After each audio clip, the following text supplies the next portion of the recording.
সাবিলা, রাজ ঈদে তো বনলতা ছাড়াও আরো বেশ কয়েকটি মুক্তি পেয়েছে ছবি।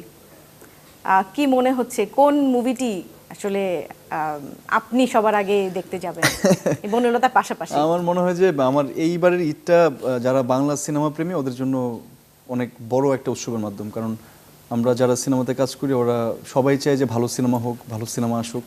তো এইবার ঈদে আসলে সবারই খুব ভালো ভালো সিনেমা। সো আমি যখনই সুযোগ পাবো বনলতা এক্সপ্রেসের পর বাকি সিনেমাগুলো দেখবো। আমি সবাইকে বলবো যে আপনারাও সবাই বাংলা সিনেমা সবগুলো দেখার পাশাপাশি বনলতা এক্সপ্রেস দেখবেন এবং আমাদেরকে জানাবেন কেমন লাগলো।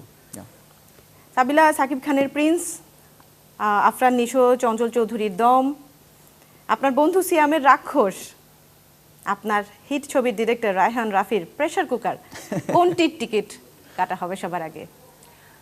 যেটার টিকিট পাবো সেটা, তবে অবশ্যই মানে বনলতা এক্সপ্রেসের পাশাপাশি মেগাস্টার শাকিব খানের ছবিটা দেখার আলাদাভাবে একটা আগ্রহ থাকবেই।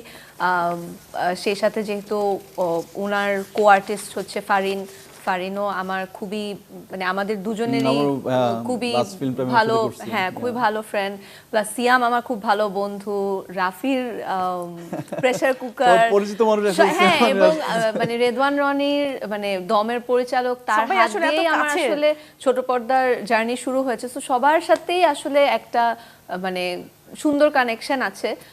চেষ্টা করব সবগুলোই দেখব এবং যেটা আগে টিকিট পাবো সেটা দেখব। রাজকে যদি আমি সবগুলো টিকিট দিই তাহলে কোন টিকিটটা রাজ পিক করবে সবার আগে? বনলতা এক্সপ্রেস সহ নাকি বনলতা এক্সপ্রেস ছাড়া? আমি এটা তো খুবই ডিফিকাল্ট কোশ্চেন আমার জন্য, কারণ ও একটু আগে বলতেছিল, কারণ রনি আমি যার হাত ধরে সিনেমাতে আসা, উনি আফটার 10 ইয়ার্স একটা সিনেমা নিয়ে আসছেন দম। আমি ভীষণ পরিমাণে এক্সাইটেড তার সিনেমা নিয়ে। অ্যান্ড রাফি একটা সিনেমা নিয়ে আসছে প্রেসার কুকার। সো সবাই পরিচিত আমাদের। তো আমার মনে হয় যে এটা খুব ডিফিকাল্ট কাউকে চুজ করা যে কার সিনেমা আগে। আমি অর্ডারলি আমি ঈদের যখন আসলে আমার ব্রেক টাইমটা থাকবে আমি আসলে ওই টাইমটাতে সবগুলো সিনেমায় দেখবো, যেহেতু আমি সিনেমা হলে। কিন্তু সবার আগে কোনটা দেখবেন? আমি সবার আগে দম দেখব। ওকে, আমরা উত্তর পেয়ে গেছি। আর তাহলে সাবিলা দেখবে প্রিন্স? হ্যাঁ, আমরা ভাগাভাগি করে নিছি। আমি সবার আগে প্রিন্স দেখব, কিন্তু একে একে সবগুলোই দেখা হবে। অবশ্যই সবগুলোই। ও যেদিন প্রিন্স দেখবে আমাকে নিয়ে যাবে, আমি যেদিন দম দেখবো ওকে নিয়ে যাবো। ওকে, আচ্ছা সাবিলা, রাজ দুজনের কাছে একটা কমন কোশ্চেন করতে যাচ্ছি। বনলতা এক্সপ্রেস কেন আমি দর্শক হিসেবে হলে যেয়ে দেখব?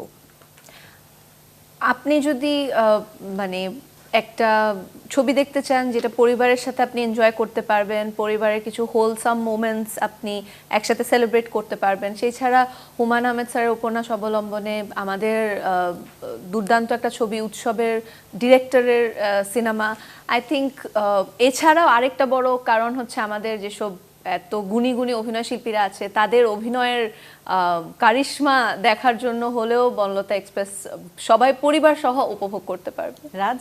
জি, বলে যে অনেক ফ্যাক্টর আছে দেখার জন্য। সো আমার মনে হয় যে ঈদে তো মানুষ অনেক ধরনের সিনেমা দেখবে, তো মানুষের অনেক কিছু থেকে রিলিফ হওয়ার ব্যাপার থাকবে। লাস্ট ঈদে আমরা দেখলাম উৎসব সিনেমাটা খুব ভালো চললো। তো আমাদের সিনেমাটাও যে খুব আমাদের ট্যাগলাইন আছে যে 100% খাঁটি বাংলা সিনেমা। সো আমার মনে হয় যে যারা বাংলা সিনেমা পছন্দ করেন ওরা পিওর প্রপার বাংলা সিনেমাটা দেখতে পারবে বনলতা এক্সপ্রেস দেখলে। So yeah.